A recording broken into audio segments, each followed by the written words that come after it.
Warren, how would you define true success? Well, I've said many times that if you get to be 65 or 70 and later, and the people that you want to have love you actually do love you, you're a success. I've never seen anybody that reaches that age. I mean, I'm not talking about somebody that's in extreme poverty or pain or something, but I've never seen anybody that, if they have a lot of people that love them, that is other than happy. And I've seen some very, very wealthy people that they give testimonial dinners to and name schools after and everything. And nobody loves them, you know. Their own kids would say, he's in the attic, you know. But he never came. What are, say, 3 pieces of advice you would give to people who are looking to succeed in business?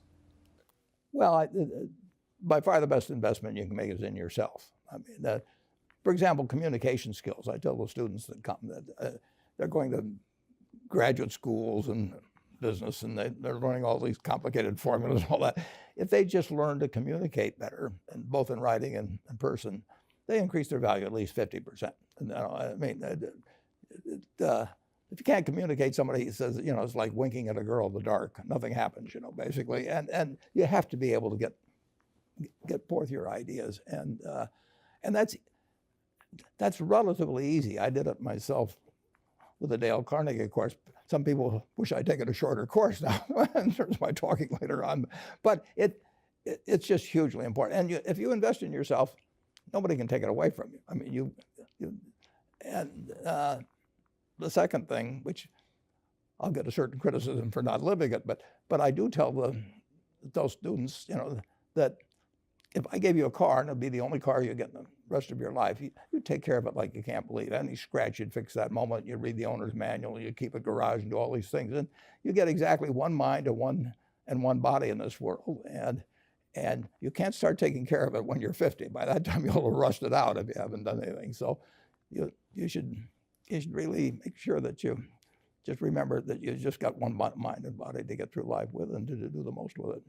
What about life advice? Well, life advice is, you know, the most important thing, aside from the things I've talked about already, is really who you associate with. You want to associate with people that are better than you are. I mean, basically, you'll go in the direction of the people that you associate with, and you want to have the right heroes. You want people, if you want to emulate somebody, you better pick very carefully who you want to emulate. And when obviously you can't pick your parents. They're going to have an enormous influence on you, but you don't get a choice on that. But you get choices as you go down the line, and who you admire, who you want to copy, and the most important for most people in terms of that decision is their spouse. It's also important in terms of a partner in business, but the partner in life is the most important one. You want to pick a spouse that's better than you are, and then he or she, and you hope they don't figure it out too fast. Great. Biggest mistakes people make when investing? Well, they try to, they just don't realize that all you have to do is just buy a cross-section of America and then never listen to people like me or read the papers or do anything subsequently. They think that because you can trade, you should trade. You buy a farm, you buy an apartment house, you can't resell it tomorrow, and you know the cost of moving around. Now you get something handed to you, liquidity, you know, which is instant. You can sell, and the cost of doing it are pennies, you know, compared to other kinds of investment activity. So because they can so easily move around, they do move around, and moving around is not smarter than investing. You have a pretty cool morning routine regarding what you have for breakfast and how prosperous you feel. What is that? Well, I now actually send somebody over to McDonald's usually to get me something. Since the publicity I got from earlier describing my habits at McDonald's, I now have somebody go in the office, but that was more for entertainment value. I eat exactly what I like to eat. If I liked it on my 6th birthday, at my 6th birthday party when we had hot dogs and hamburgers and Coke and ice cream with chocolate, I still like it. And I don't care about anything subsequently. I discovered it all by the time I was 6. if somebody offered me a deal when I was 20 and said, you're going to live 1 year longer, instead of living to 88, you'll live to 89 or whatever it may be, if you eat nothing but broccoli and Brussels sprouts and onions and all these things. I just said, I'll take the last year off. It probably won't be that good anyway.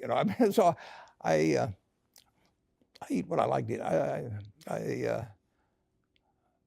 I'm not venturesome in that area. I like how you lumped in onions with broccoli and Brussels sprouts. I've never heard that. I just don't happen to like onions, but no, I don't put them in the same category. Okay. You and George H.W. Bush, I think. Is business school worth it?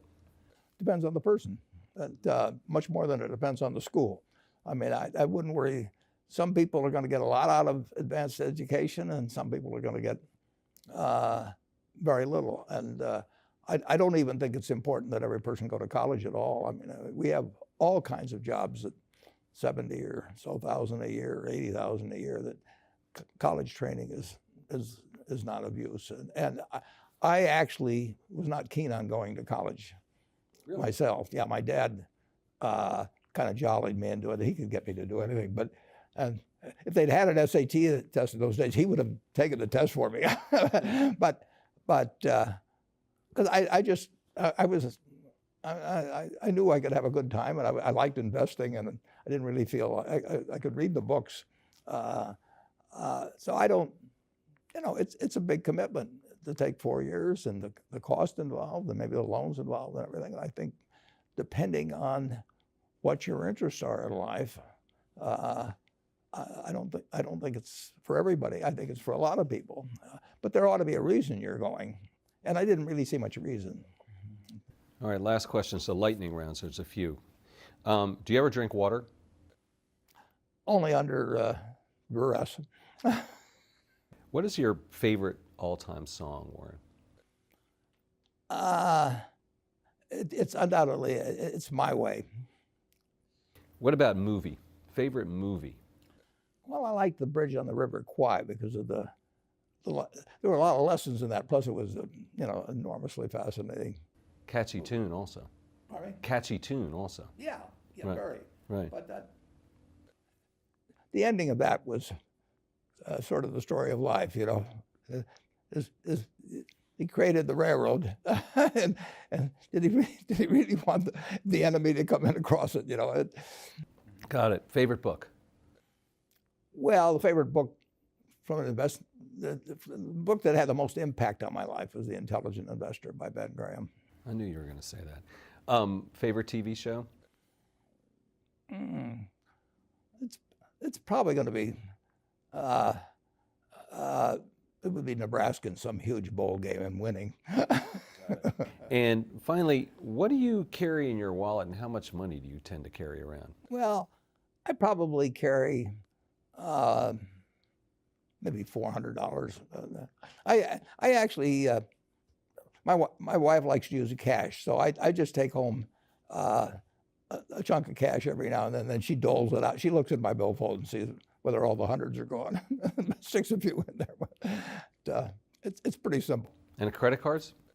I've got an American Express card, which I got in 1964, but I pay cash 98% of the time. If I'm in a restaurant, I always pay cash. It's just easier. Warren Buffett, thanks very much.